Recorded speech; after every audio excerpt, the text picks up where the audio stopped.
British fashion designer and activist Vivienne Westwood was known for her sometimes bold, outrageous, and historically grounded fashion and her outspoken voice about financial corruption and injustice.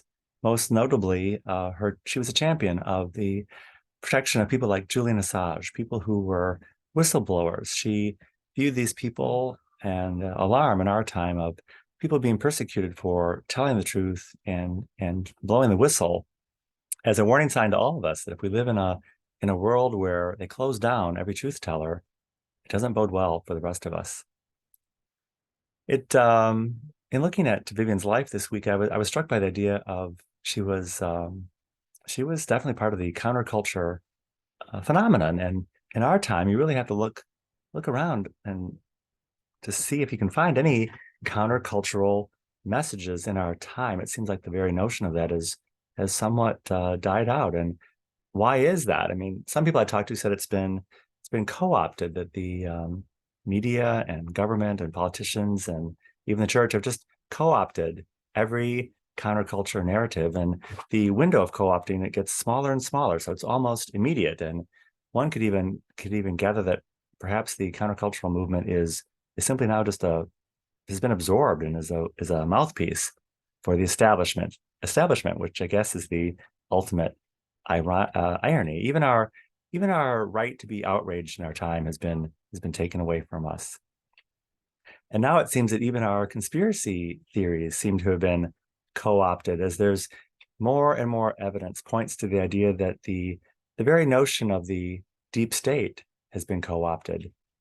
And the joke is on us because the deep state has apparently co-opted the notion of the deep state by the deep state itself.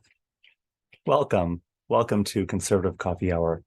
I'm Stanley Smith. At Conservative Coffee Hour, we're trying to discern and navigate our way through the political landscape, all these narratives and counter narratives. And it seems like even the counter narratives now have a counter narrative.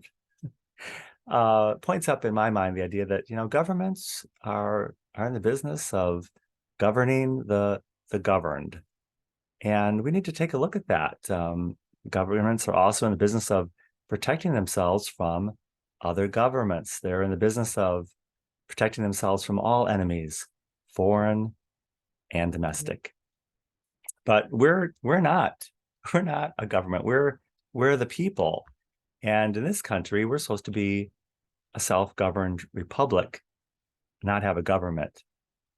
In the story To Kill a Mockingbird, Atticus Finch says, you never know really how someone sees something until you stand in their shoes. And if you really stepped into the shoes of a government official or the government, the federal government, and viewed the landscape from their perspective, you could see many threats, and you'd see everything as a threat.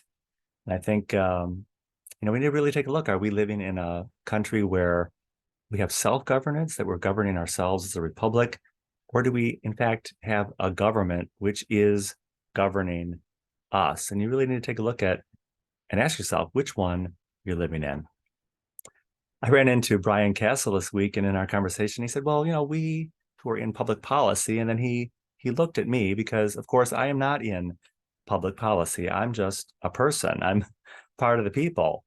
And somehow I sometimes feel like I've been co-opted. Maybe you feel like you've been co-opted by the whole political conversation. Why are we involved in this? This is politics. This has to do with parties, and it really should not even touch us. We should be in the driver's seat and not be held to as victims to the will and prerogative of politics or these different parties. So why does this concern us? I read recently that the term terrorism is a term that applies to the assault by one government on another government. And I guess I just always assumed that terrorism meant, inflicting terror in the hearts of citizens and people. But apparently the true term, the true definition is an act of one government against another. And I think it's, you look at it that way, you can see that, yeah, governments are at war with each other. But again, why does that affect us? That's a war between two entities that really has nothing to do. We're not involved in that war. we have wars with other countries, but it's really not wars of people against people. It's wars of governments against other governments. And throughout history, we can see that all governments are in the business of preserving themselves. But in the US, we have a constitution and the idea that we're self-governed. So what happened to this model? Somehow it's all been subverted.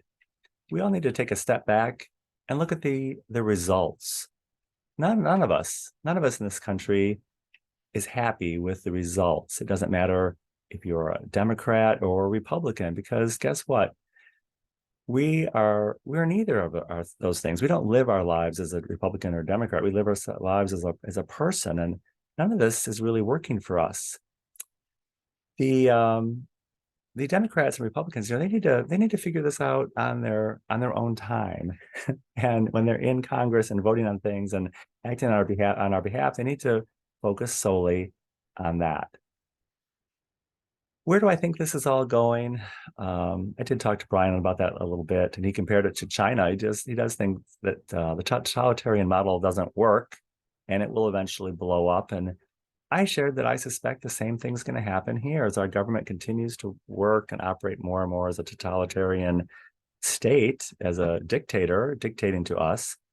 I suspect it will just play itself out and eventually bankrupt itself. It's like in any robbery, they usually slip up because they just have to get everything. They have to steal everything, and they're not satisfied until they've stolen everything. And when they have stolen everything, well, then I guess the job is done. And when our elected officials and federal and state bureaucracies are finished sweeping up all they can get, then I guess they'll give our country back to us, and we can pick up the pieces.